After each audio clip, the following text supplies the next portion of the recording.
नमस्कार। मैं पारिजात मिश्रा आप सभी का यूपीएचजेएस मेंस क्रैश कोर्स में हार्दिक स्वागत करता हूं। जैसा कि आप सभी को मालूम है कि हम सभी यूपी रेवेन्यू कोड 2006 के विभिन्न महत्वपूर्ण और सुसंगत प्रावधानों पर चर्चा कर रहे हैं विगत कई दिनों से। तो उसी क्रम में हम सभी बकायेदार के बारे में बात कर रहे थे कि बकायेदार कौन है, व्यतिक्रमी कौन है, बकायेदार के विरुद्ध भू राजस्व की वसूली किस प्रकार की जाती है। तो और एक प्रश्न और आप लोगों ने लिखा होगा। हाँ, देखिए ये बड़ा इंपॉर्टेंट चीज है जो मैं आप लोगों को कल बताया था कि भू राजस्व के बकाये के रूप में अन्य प्रकार के बकाये की क्या वसूली की जा सकती है? बिल्कुल की जा सकती है।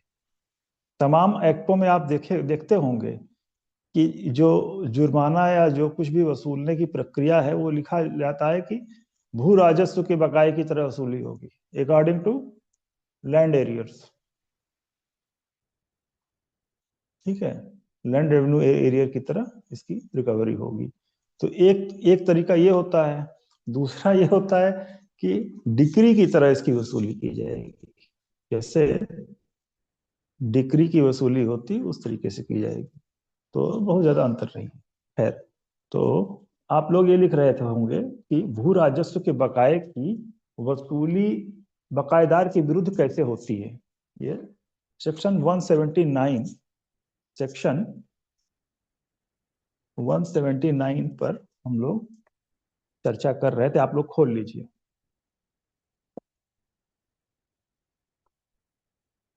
जी, सेक्शन 179 तो ये कहता है कि procedure for recovery for the purpose of collection of land revenue of other dues recoverable. ठीक है, इस अध्याय के अनुसार भू राजस्व अथवा भू राजस्व के बकाये की भांति वसूली योग्य। देखिए, इन्होंने क्लियर कट कह दिया कि नहीं कि भाई जो भी जहां भी जिस भी जगह पर यह प्रावधान कर दिया गया कि यहां पर वसूली भू राजस्व के बकाये की तरह होगी, तो समझ लीजिए कि 179 जो है वो ऑथेंटिकेट कर रही है उस प्रक्रिया को। ठीक, तो ये बहुत कठिन नहीं है इसमें। जैसे मान लीजिए कि जैसे हाउस टैक्स होता है ना, house tax, water tax, home loan, ये इन सब में मतलब उदाहरण देके बता रहा हूं कि इन सब चीजों में ज्यादातर आप देखेंगे कि ये लिखा जाता है कि लैंड एरियर्स की तरह इनकी वसूली होगी, है ना। तो ये चीज क्लियर हो जानी चाहिए। उसके बाद 180 जो है वो recovery of cost and collection charges. हमारे साथ पढ़ेंगे तो अच्छा लगेगा आपको। तो ये कह रहा है कि लागत और संग्रह प्रभारों की वसूली। ठीक, तो 170 से 178 तक पूरा 170 टू 178 तक ये पूरा डिफरेंट मॉड बताए गए हैं। हमने आपको शॉर्ट में लिखवा दिया था ABCDE करके कि कौन कौन से तरीके अपनाए जाएंगे भू राजस्व की वसूली में। तो वही है। देखिए, एक जो 180 का सबसेक्शन 2 है उसमें एक जरूरी बात लिखी है। उसमें यह लिखा है कि राज्य सरकार देय धनराशि के 10% से अनधिक की दर से संग्रहण प्रभार आरोपित कर सकती है, जैसा कि विहित किया जाए। विहित जो होता है शब्द, आप लोग कुछ टर्म से परिचित हो जाइए।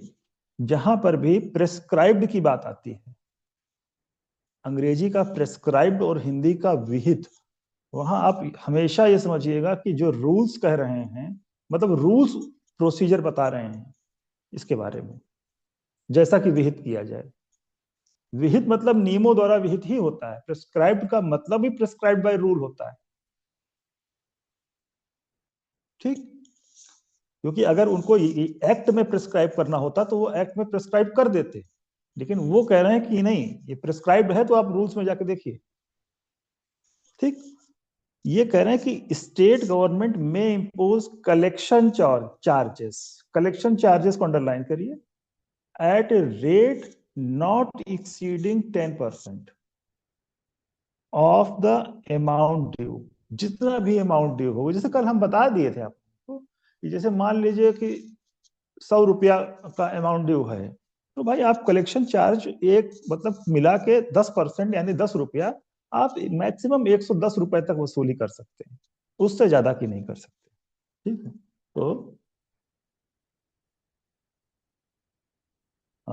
ये हमने आपको लिखवाया होगा इस पर कि मांग पत्र क्या है। तो मांग पत्र जो है 169 में बताया गया, उसके बाद 170 से पूरी प्रक्रिया देखिए आरंभ हो रही है। 170 सेक्शन खोलिए आप लोग, हम आप लोगों को बेयर एक्ट से ही पढ़ाते हैं, इसीलिए आप लोग क्योंकि इधर उधर मत भटकें और बेयर एक्ट पर ही फोकस्ड रहें। हाँ, जो लैंडमार्क केस हैं, जो लेटेस्ट केस हैं, उससे अपडेट हो जाइए बस।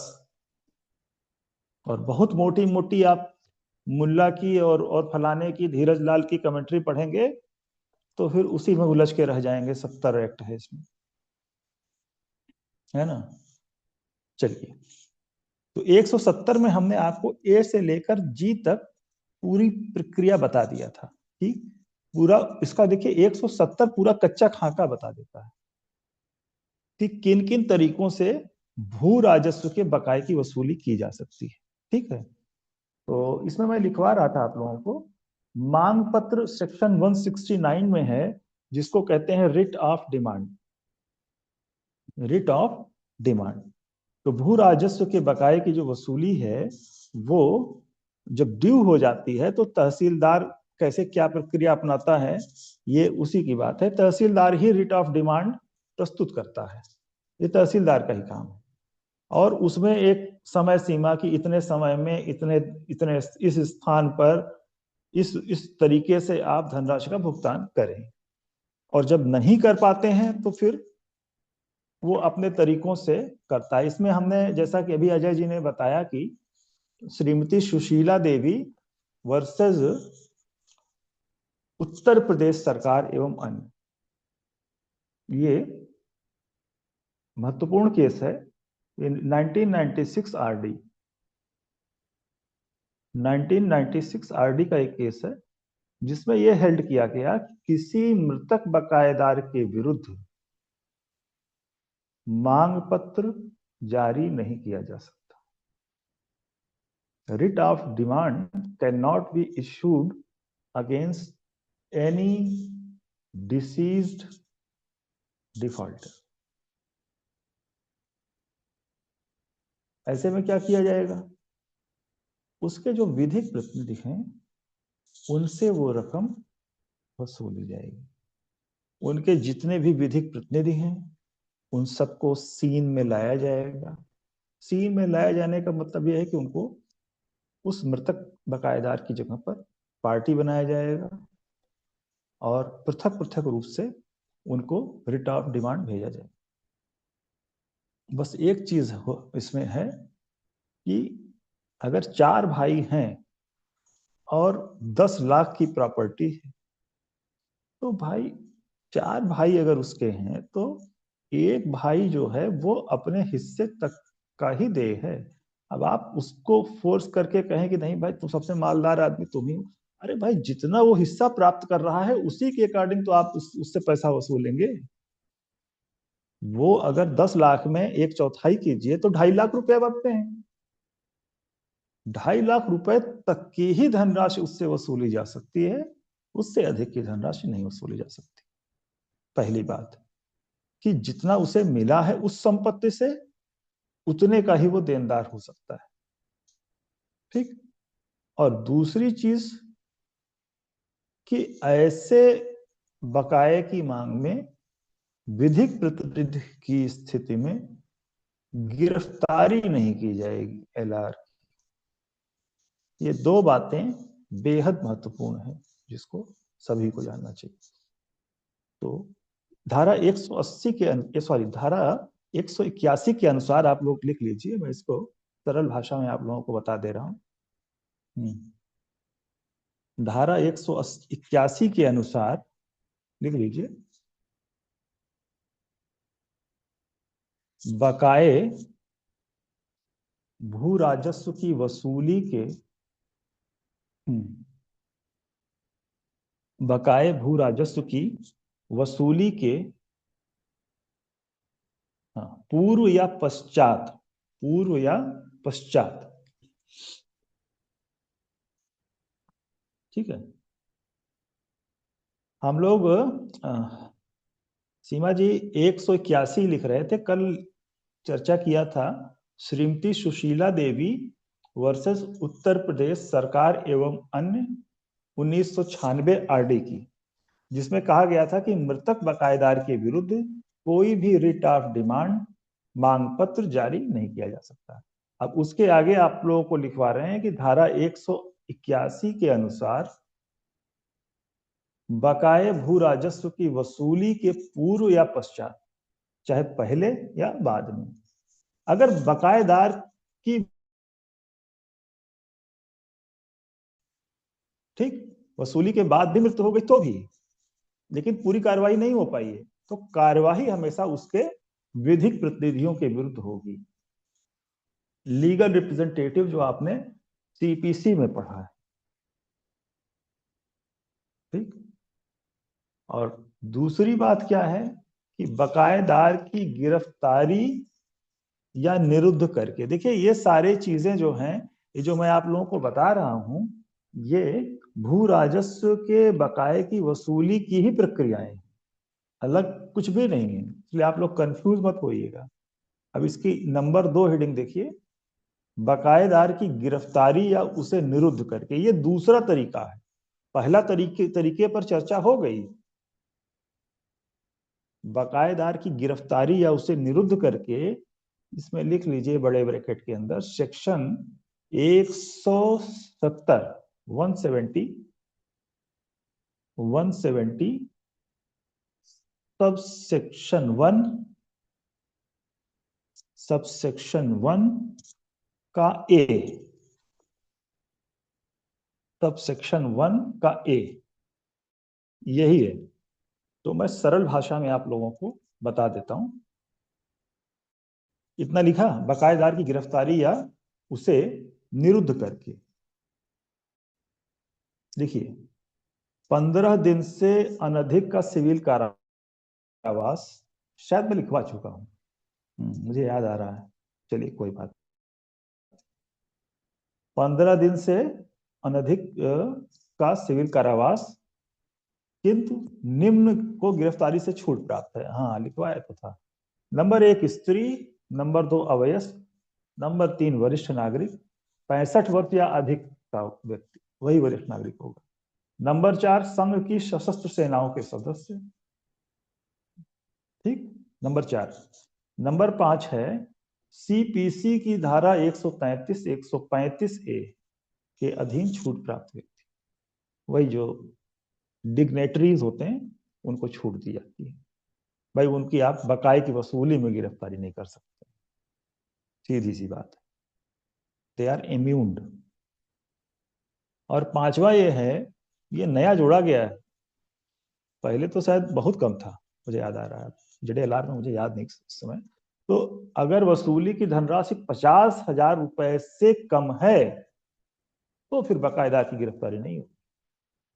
कम से कम 50,000 रुपए की रकम होनी ही चाहिए, 50,000 से अधिक, 50,001 रुपया है तभी आप उसकी गिरफ्तारी कर सकते, सिविल अरेस्ट, 50,000 तक गिरफ्तारी नहीं होगी, ठीक। अच्छा, और इसका जो छठवा है पार्ट, ये भी हाँ, ये भी देखिए कि विधिक व्यक्ति है, विधिक व्यक्ति है, उसके उसके अगेंस्ट कैसे नहीं होता। देखिए इस पर एक केस ला है, आप लोगों को बताया था मैंने, पडरौना राज्य कृषक सुगर मिल्स लिमिटेड, पडरौना ये मुझे लगता है कि गोरखपुर के पास है कहीं, या संत कबीर नगर, देखते हैं। तो पडरौना राज्य कृषक sugar mills limited versus land reform commissioner 1970 supreme court,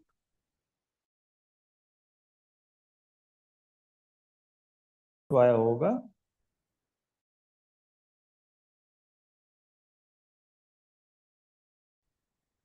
Uttar Pradesh राज्य 1969 सुप्रीम कोर्ट। ठीक है, तो ये सब लोग जो हैं ये गिरफ्तारी से इनको उन्मुक्ति है। देखिए ऐसा है कि एक चीज नोट करके आप लोग लिख लीजिए,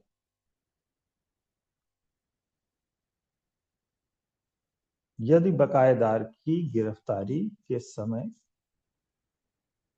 यदि बकायेदार की गिरफ्तारी के समय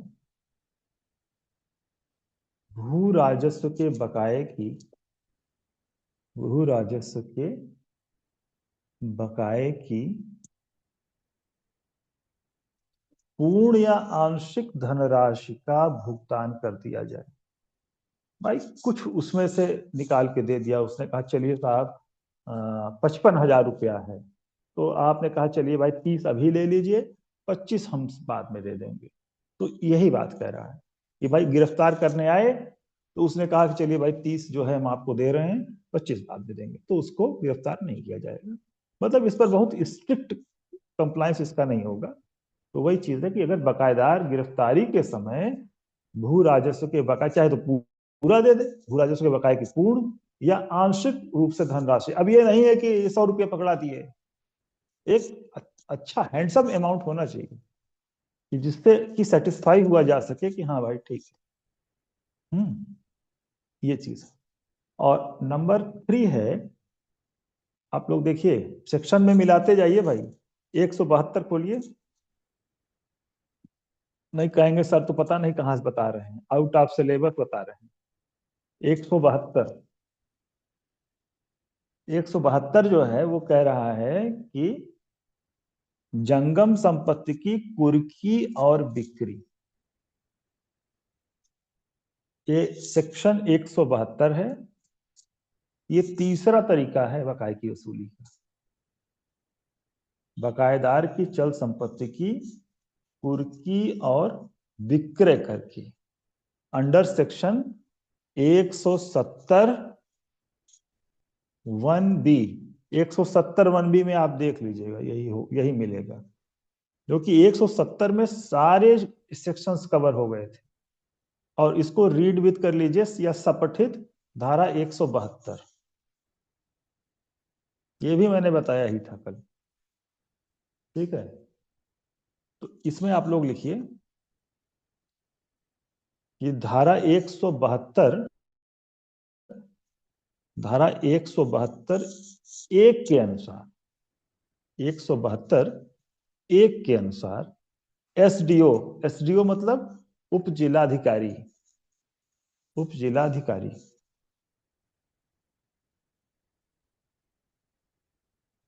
बकायेदार की चल संपत्ति, चल संपत्ति देखिए जैसे कृषि उपज भी चल संपत्ति होती है। जैसे चोरी की बात आई थी ना, चोरी में क्या आवश्यक तत्व, तो एक बहुत बड़ा क्या है, जंगम संपत्ति। तो हुआ क्या कि खेत में घुसे और खेत में जाके उन्होंने जब तक फसल को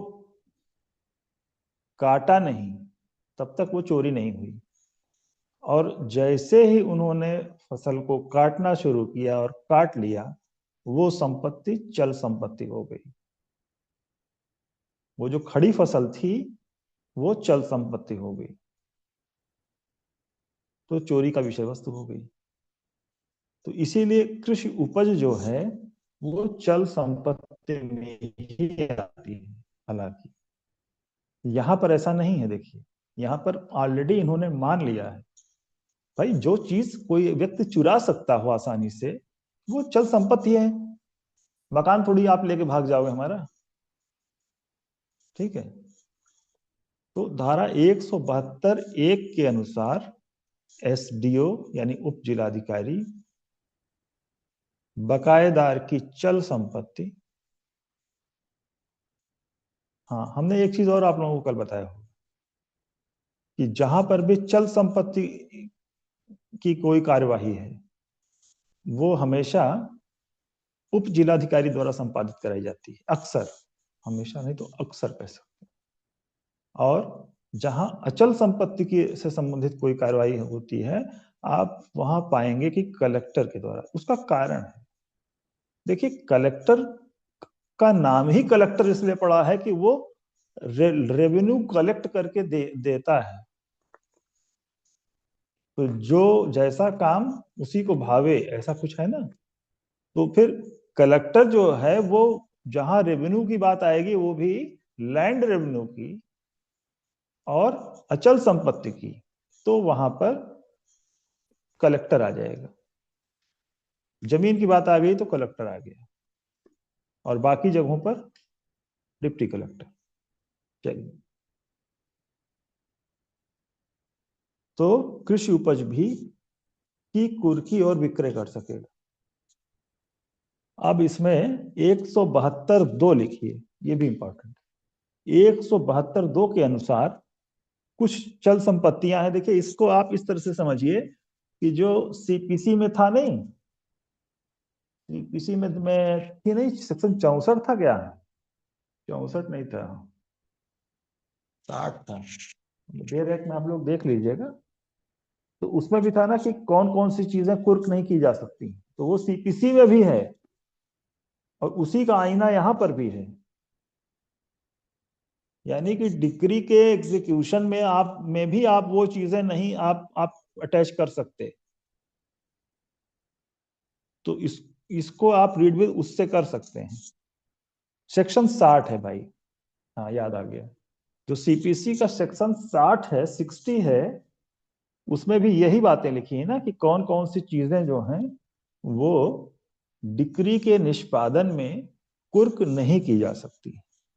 और यहां पर क्या है कि बकायेदार की जो का भू राजस्व जो देय है, उसके वसूली में कौन कौन सी जो जो चल संपत्तियां हैं वो कुर्क नहीं की जा सकती, कुर्क और विक्रय की। तो उसमें आप लोग ए बी सी करके लिख लीजिए, हालांकि बहुत लंबा हो जाएगा। इसको रीड विद रूल 151 कर लीजिए। 172 को बेयर एक्ट पर ही लिख लीजिए ताकि याद रहेगा। रूल 151 में देखिए क्या है। ये बड़े मंथन के पश्चात ये सारी चीजें निकली हैं। 151 देखिए, रूल, नियमावली खोल लीजिए। देखिए, सेल ऑफ मूवेबल्स लिखा है ना। आप लोग नियमावली कभी खोलते ही नहीं, देखिए मैंने खुलवाया कि नहीं। 151 में देखिए, चल संपत्ति का विक्रय लोक नीलामी द्वारा किया जाना। मूवेबल प्रॉपर्टी हमेशा जो है वो पब्लिक ऑक्शन द्वारा की जाती है, उनका विक्रय। ये 172 में भी कहा गया है, सेक्शन 172, देखिए इसके आगे लिखा हुआ है। देखिए कितना आसान है। आप लोग रूल नहीं पढ़ते हैं, नहीं तो एकदम हमसे पढ़ने की जरूरत ही ना पड़े, कितना आसान है। देखिए धारा 172 लिख दिया। चल संपत्ति से संबंधित प्रत्येक विक्रय लोक नीलामी द्वारा किया जाएगा। लोक नीलामी, every sale of movable property shall be held by public auction, public auction, underline. और ऐसे विक्रय की उद्घोषणा, डिक्लेरेशन, आरसी प्रपत्र 39 पूछ लिया जाता है कि डिक्लेरेशन जो सेल का है वो कौन से फॉर्मेट में किया जाता है। प्रैक्टिसिंग एडवोकेट को तो पता होता है, ये है आरसी 39। आरसी निर्गत की जाती है तो उसमें ये आरसी का प्रारूप है 39।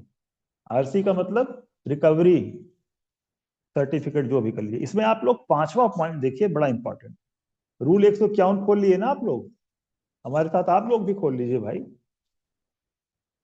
देखिए, ला जो है वो भागवत कथा नहीं है, पंडित जी बैठ गए और मार्मिक कथा सुनाने लगे रुक्मणी विवाह की। इसमें आप एक भी लाइन अपने मन से नहीं बोल सकते। चलिए, तो इसमें पांचवा पॉइंट देखिए, 151 का जो पांचवा बिंदु है, सबसे लास्ट में है रूल 151। ये क्या कह रहा है? ये कह रहा है कि यदि 7 दिन की अवधि के लिए विक्रय की कार्यवाही स्थगित की जाती है, अगर 7 दिन के लिए सस्पेंड की कर दी गई, तो विक्रय नीलामी रोक सॉरी तो विक्रय के लिए नई उद्घोषणा जारी करना आवश्यक होगा। प्रेस डिक्लेरेशन आपको करनी पड़ेगी। Press sale proclamation shall be necessary. आप लोग इसको अंडरलाइन कर लीजिए। बियॉन्ड 7 डेज, यानी 7 दिन के अंदर आपको हर हालत में विक्रय की प्रक्रिया पूरी कर लेनी चाहिए। ठीक है। और ये जो सेक्शन 152 रूल 152 है, ये सेक्शन 189(2) के कंप्लायंस में है। बैंक खाते की कुर्की आप लोग देखिए 153 में दिया गया है। बैंक के मैनेजर को आरसी प्रपत्र 40 का स्पष्ट तामील कराया जाता है। ठीक है, करवाना जाता है फिर उसको। 154 में है लॉकर का खोला जाना। तो ये सारी चीजें प्रोसीजरल हैं। ठीक है, अब इसमें बहुत ज्यादा मत जाइए, जो जितना काम का था मैंने बता दिया। तो आप लोग लिखिए, आप लोग लिखिए 172(2) के अनुसार निम्न चल संपत्तियां भू राजस्व के बकाये की वसूली के अधीन, भू राजस्व के बकाये की वसूली के अधीन कुर्क और विक्रय की विषय वस्तु नहीं हो सकती। यानी वही है सेक्शन 60 से, इसको रीड विद कर लीजिए। ए बी सी करके 3 पॉइंट हैं इसमें, और इन्होंने भी यहाँ पर ए बी सी करके ही लिखा होगा। एबीसी देखिए 172 का सबसेक्शन 2 एबीसी। तो इसको आप लोग अपने हिसाब से लिख लीजिएगा। ठीक है, जैसे है ना कि बकायेदार की पत्नी, बच्चे और इन लोगों का जरूरी जो कपड़े हैं, इनके बर्तन हैं, रसोई के पलंग है, बिस्तर है। भाई आप ये मानवीय आधार है ना, आप वो भी उठा ले जाए तो एकदम कफन घसीट आप नहीं हो सकते हैं ना। कफन घसीट समझते हैं ना? हाँ, तो कफन घसीटा वाला काम नहीं होगा इसमें। और दूसरी चीज ये कि जैसे जो कुछ व्यक्तिगत आभूषण होते, जैसे स्त्री का मंगलसूत्र है, स्त्री का मंगलसूत्र है सोने का है, लेकिन वो धार्मिक प्रथा के अनुसार वो महिला नहीं छोड़ सकती ना उसको। तो ऐसे आभूषण भी अटैचमेंट से इम्यून है, उनका अटैचमेंट नहीं किया जाए। और सबसेक्शन इसका बी है ग्रामीण शिल्पकार के औजार। अब ग्रामीण शिल्पकार के क्या क्या औजार होते हैं आप लोगों को पता है, उसको हम डिटेलिंग नहीं करेंगे, बी में आप लोग देख लीजिएगा। और तीसरा है कि जो धार्मिक उपासना के लिए उपयोग में आने वाली चीजें हैं, पूजा पाठ से संबंधित जो भी है। ठीक है, और देखिए इसमें साफ साफ लिख दिया गया है कि अन्य वस्तुएं जो सीपीसी की, हाँ लिख तो दिया इन्होंने।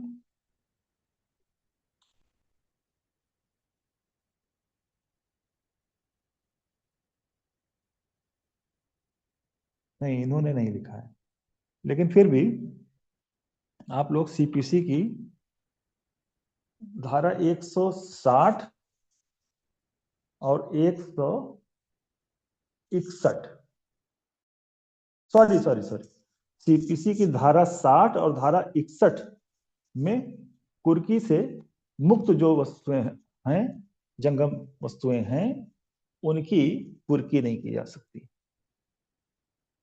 इसमें एक बड़ा प्रसिद्ध केस है, जलालुद्दीन वर्सेस, लिख लीजिए बेयर एक्ट पे 172 के आगे, जलालुद्दीन वर्सेस उत्तर प्रदेश राज्य, जलालुद्दीन वर्सेस उत्तर प्रदेश राज्य 1985, 1985 आरडी।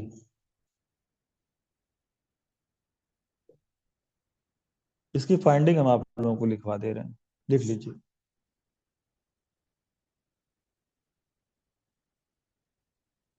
बिना मांग पत्र यानी writ of demand. Writ of demand मतलब जो तहसीलदार जारी करता है after getting RC from the concern collector. Writ of demand बिना मांग पत्र, विदाउट रिट ऑफ डिमांड, बिना मांग पत्र जारी किए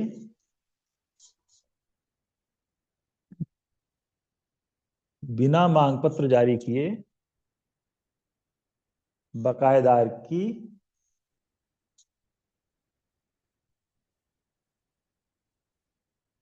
न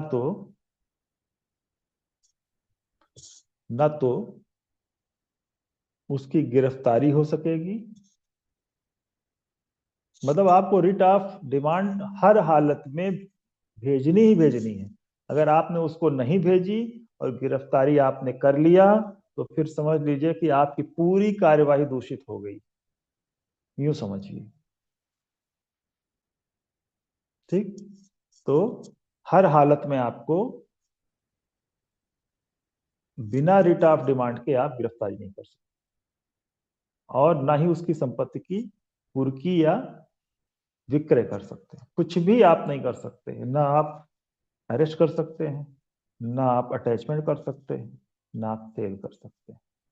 इसी बात को कहा गया Jalaluddin versus UP state 1985 RD. चलिए ठीक है।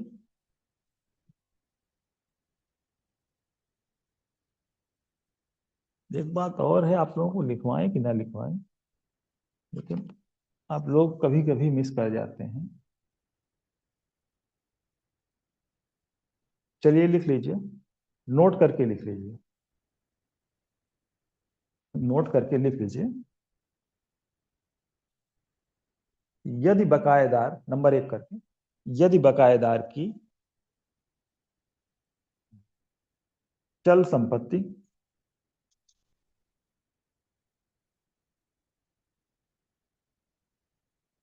वास्तविक कब्जे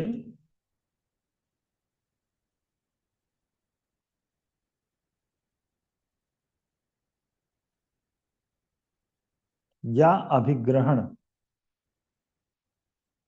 सीज कह लीजिए या, हाँ, अभिग्रहण द्वारा कुर्क किए जाए। क्या? चल संपत्ति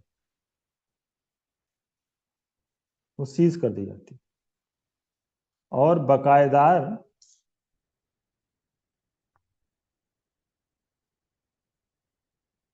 जो भी कुर्क अधिकारी होता है, भाई कोई किसी को तो जिम्मेदारी दी जाती है ना कि आप जाइए और मूवेबल प्रॉपर्टी जो डिफॉल्टर की है उसकी कुर्की की कार्रवाई कीजिए, है ना।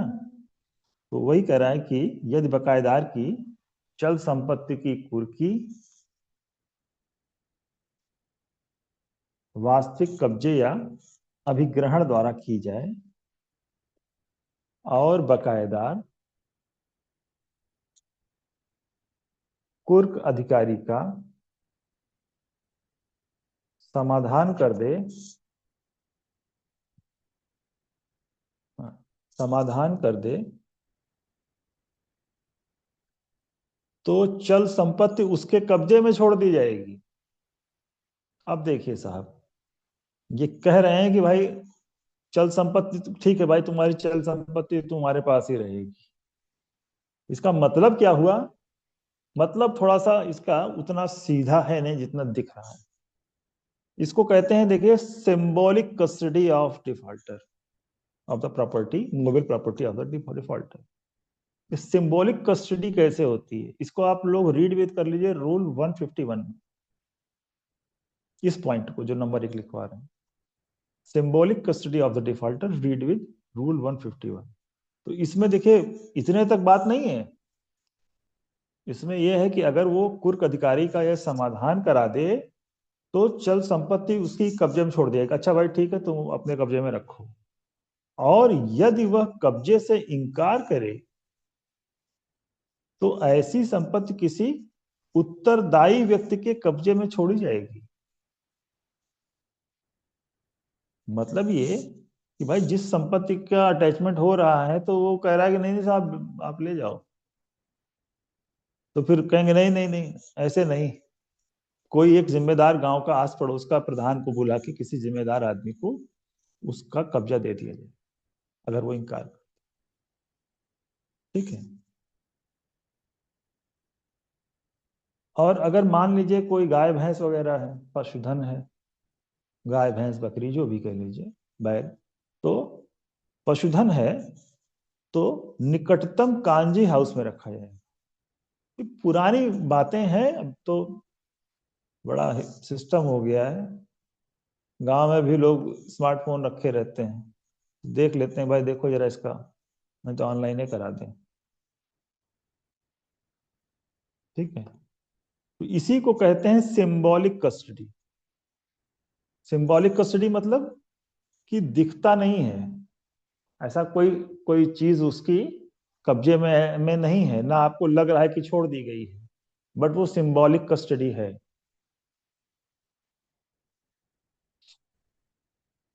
कि नहीं। जैसे पुरानी evidence act, Indian evidence act 1872, IEA 1872 का जो सेक्शन 26 था, 26 ये था ना कि पुलिस अभिरक्षा में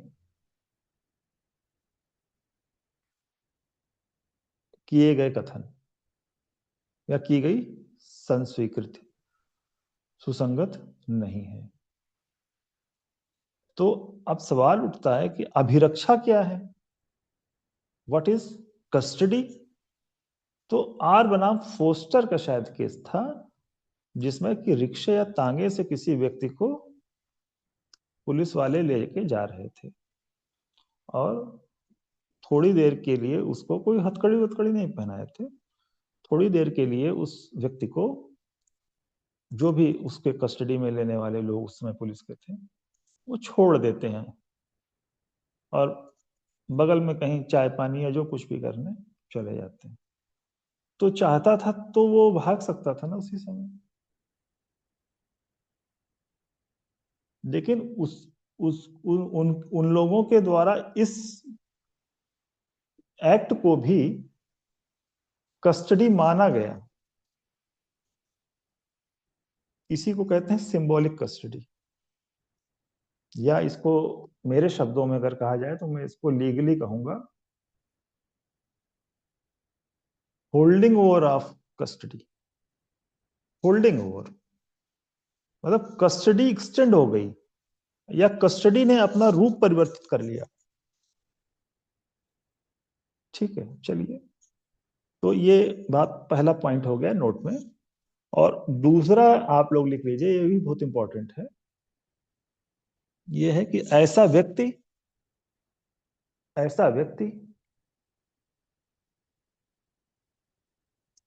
जिसने चल संपत्ति की अभिरक्षा का भार लिया है। देखिए, जिसको भी वो जो चल संपत्ति कुर्क करने वाला अधिकारी आया है, तो उस जिसको भार दिया है, तो उसको एक सुपुर्दनामा जो है वो एग्जीक्यूट कराया जाएगा कि हाँ मैंने फला फला बकायेदार सच एंड सच की फला फला प्रॉपर्टी को अपने कब्जे में लिया है या अगले आदेश तक अपने कब्जे में लिया है।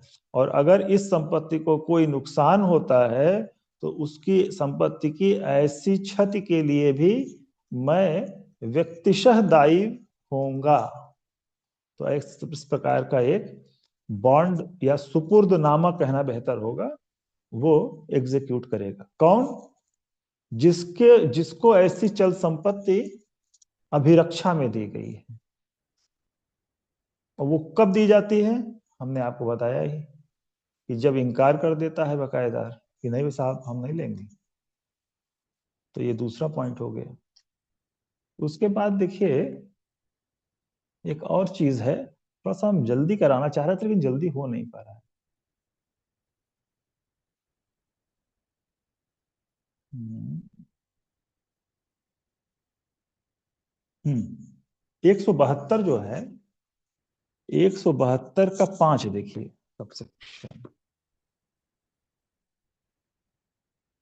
ये कह रहा है कि यदि इस धारा के अधीन स्थावर संपत्ति की कुर्की के दिनांक से, यानी कि ये इमूवेबल प्रॉपर्टी की बात कर रहा है, स्थावर संपत्ति की कुर्की के दिनांक से 30 दिनों की अवधि के भीतर बकाये धनराशि का भुगतान नहीं किया जाता तो जिला उप जिलाधिकारी, अंडरलाइन कीजिए, विहित रीत से, हमने बताया है ना, विहित रीत मतलब नियमावली में जो कहा गया है उसका सेल कर सकता है।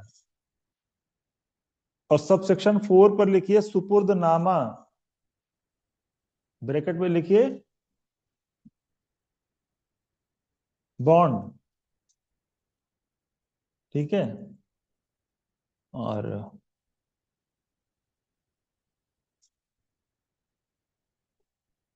देखिए ये जो चीज है ना कि अगर उसको किसी दूसरे व्यक्ति को सुपुर्द कर दिया गया, इसी को कहा जाता है कि symbolic custody of state. State ने सिंबॉलिक कस्टडी में उसको ले लिया, ठीक है। अच्छा आप देखिए, तो इसको आप लोग देखिए, जो हमने सब सेक्शन 5 बताया था ना कि अटैचमेंट के 30 दिन तक इंतजार किया जाएगा। अगर 30 दिन बीत गए और उसने बकाये की धनराशि का भुगतान नहीं किया तो फिर एसडीओ यानी कि उप जिलाधिकारी विहित रीत से, यानी रूल्स में बताया गया होगा किस तरीके से क्या करेगा, सेल कर सकेगा, विक्रय पर अंडरलाइन। अब बात आप लोगों को समझ में आ गया। अब 173 जल्दी से देख लीजिए, हम ये सोच रहे हैं कि सब आप लोगों को जल्दी जल्दी बता दें। तो इस पर एक केस है, जल्दी से लिख लीजिए आप लोग फटाफट।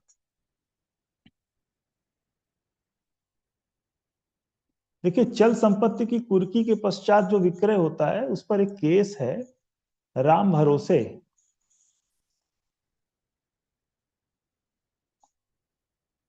राम भरोसे वर्सेस, अभी आप लोग इसको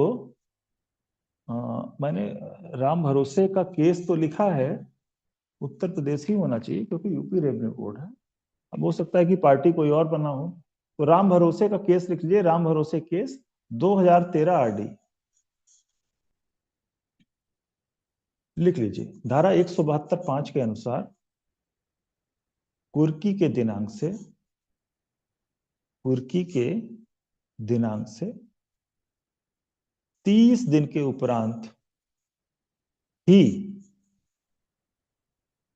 यानी 30 दिन से पहले नहीं कि इतने ज्यादा बेसबब हो गए एसडीएम साहब कि 28वें 29वें दिन ही सेल करने लगे,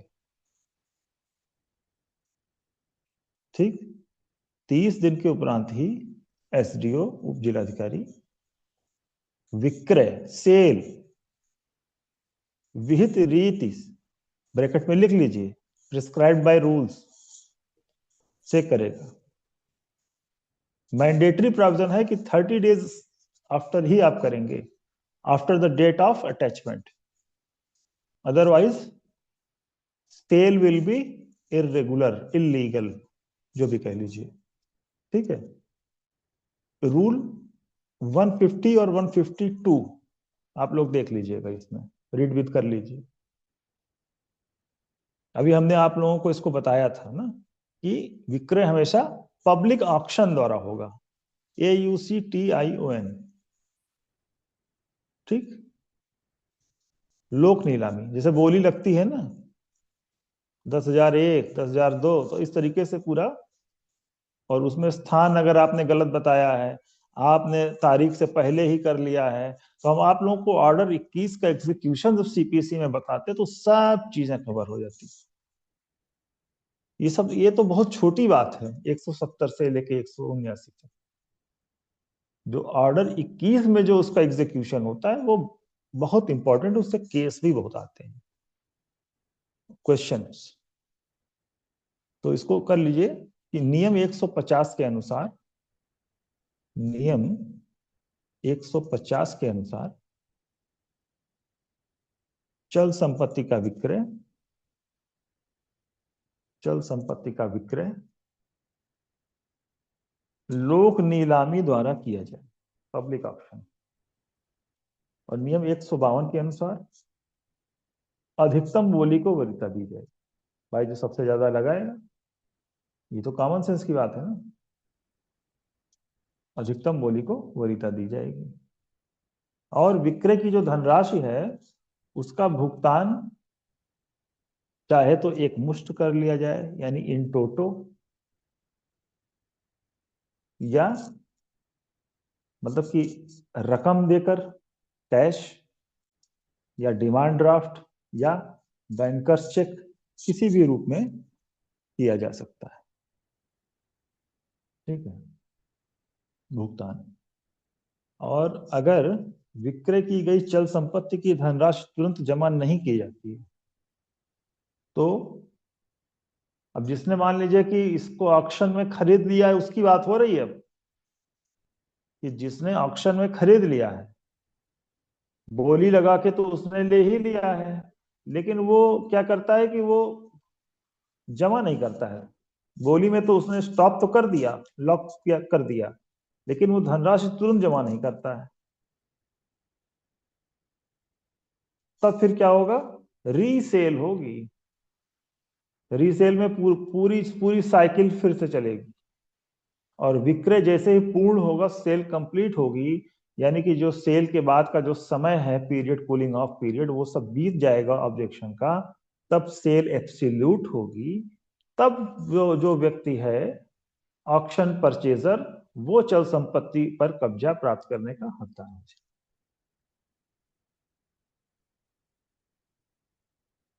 ठीक है, इस पर एक केस भी आप लोग लिख लीजिए, राम भरोसे वर्सेस उत्तर प्रदेश राज्य 2013 आरडी। राम भरोसे वर्सेस उत्तर प्रदेश राज्य 2013 आरडी। अब देखिए आगे लिखिए, बकायेदार के, ये आपका है सेक्शन 173 खोल लीजिए, बकायेदार के बैंक खाते और लॉकर की कुर्की, सेक्शन 173। ठीक है, the attachment of any book account, अच्छा चलिए ठीक है, शैल। गार्निशी ऑर्डर की बात इसमें की गई है। देखिए भाई, गार्निशी ऑर्डर समझते हैं क्या है? गार्निशी ऑर्डर ये होता है कि जो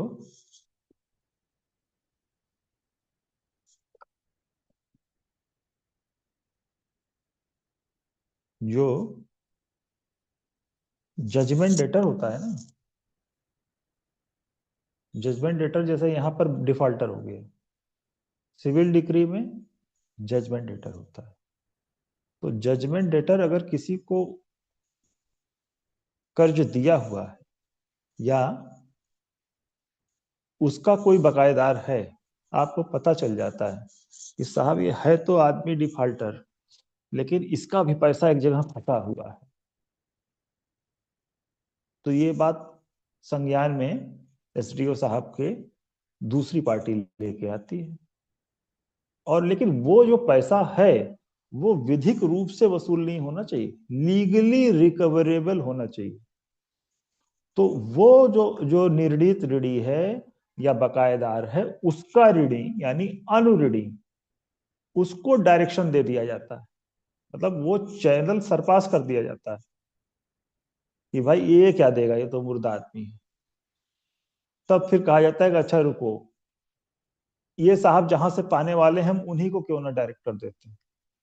तो ये उस व्यक्ति को डायरेक्शन कर देते हैं जिससे कि जजमेंट डेटर या डिफॉल्टर को राशि मिलनी है, कि भाई ऐसा करो, ये तो आदमी बेकार है, अभी हो सकता है दिवालिया भी हो जाए, तो तुम इसको पैसा देने की बजाय तुम हमको जो है पैसा दे दो।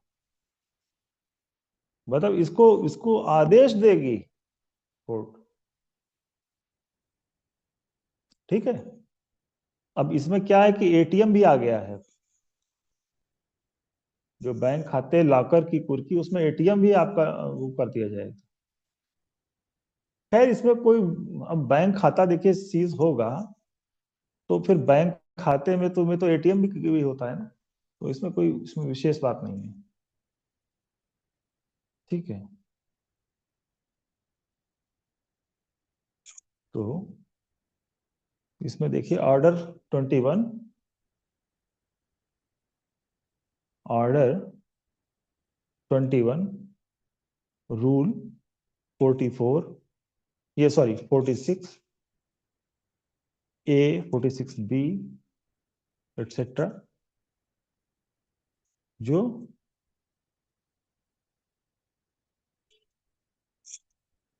इसमें क्या होता है कि आरसी पर जो देय धनराशि होती है वो डीएम सीधे बैंक से ले लेता है, सीधे।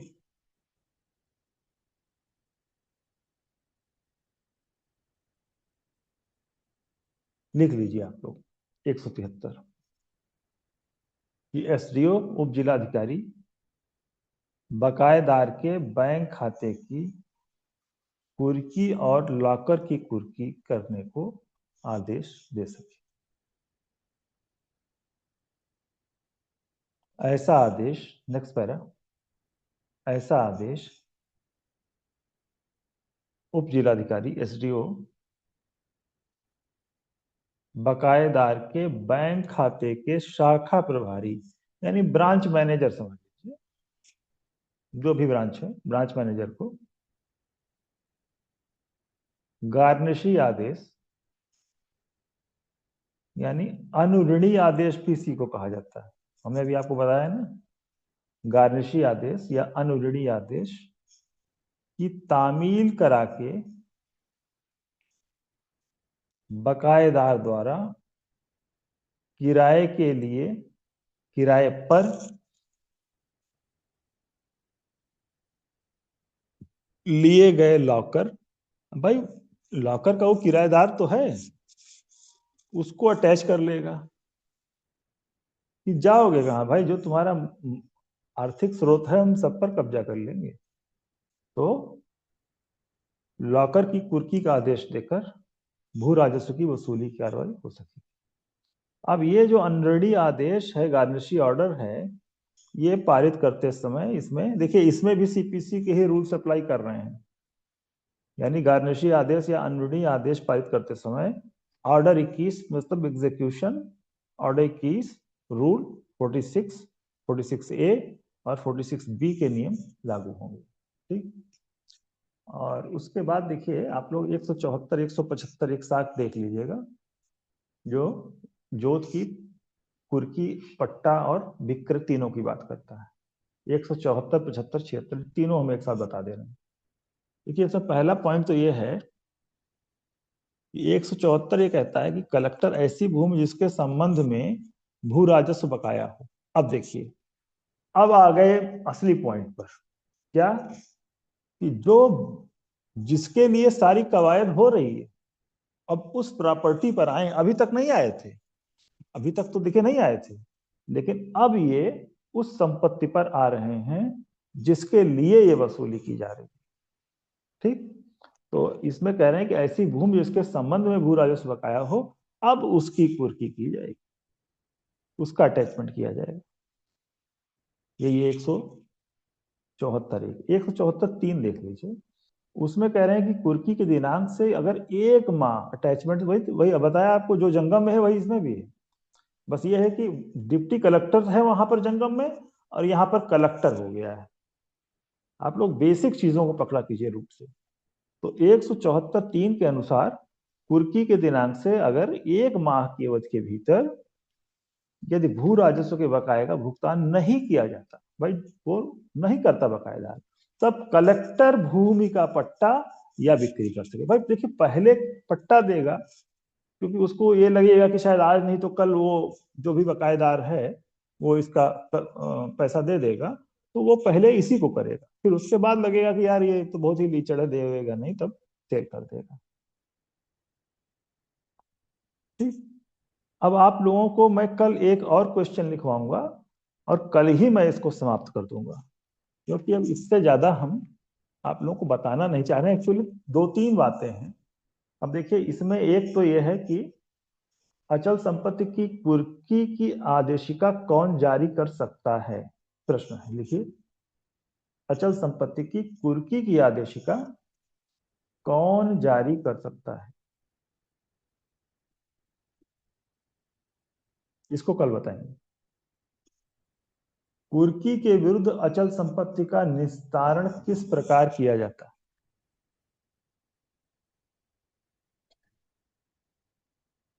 उसके बाद लिखिए, आपत्तियों से क्षुब्ध व्यक्ति को क्या उपचार प्राप्त है?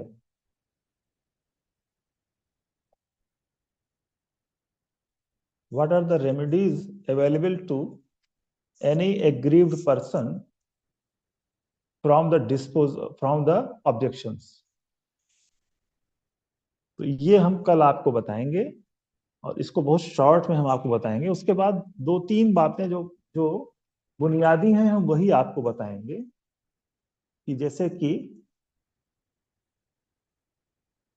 2014 के मेंस में एक सवाल बना था, इसमें से 193, 192 से 195 के बीच में, वो ये था कि अचल संपत्ति के विक्रय को किन किन आधारों पर अपास्त कराया जा सके। अब देखिए, अचल संपत्ति की सेल भी हो गई। अब देखिए, अचल संपत्ति की सेल भी हो गई, अब फिर इसके बावजूद इसको सेट डिसाइड कैसे कराया जाए, इसमें पूरी प्रक्रिया दी हुई है। तो हम शॉर्ट में आप लोगों को बताएंगे, आप लोग देख लीजिएगा, क्योंकि ये सारी चीजें पूछी जाने वाली चीजें। फिर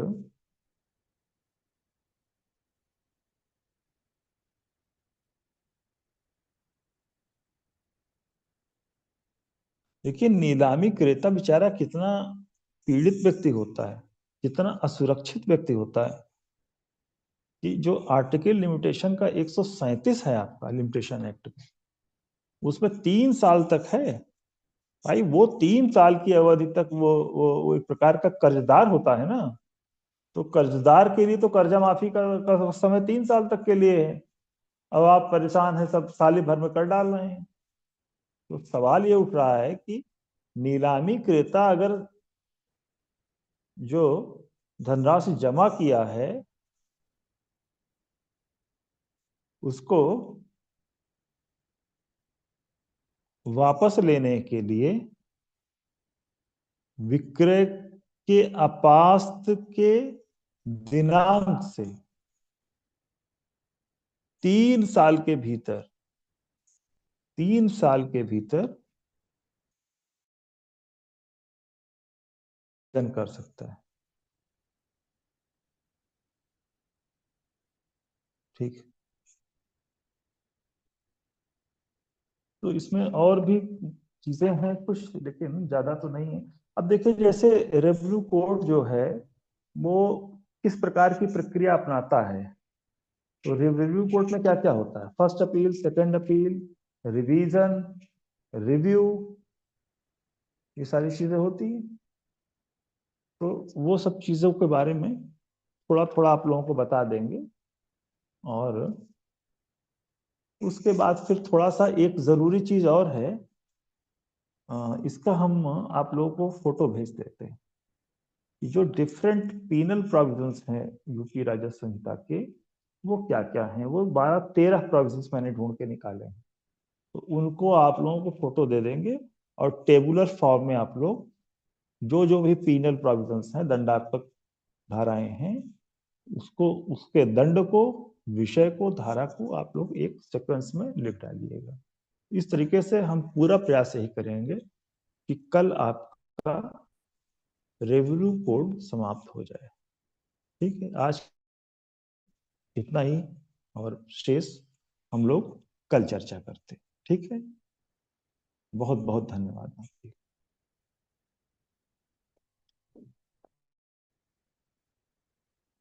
अगर आप लोगों के कोई प्रश्न हो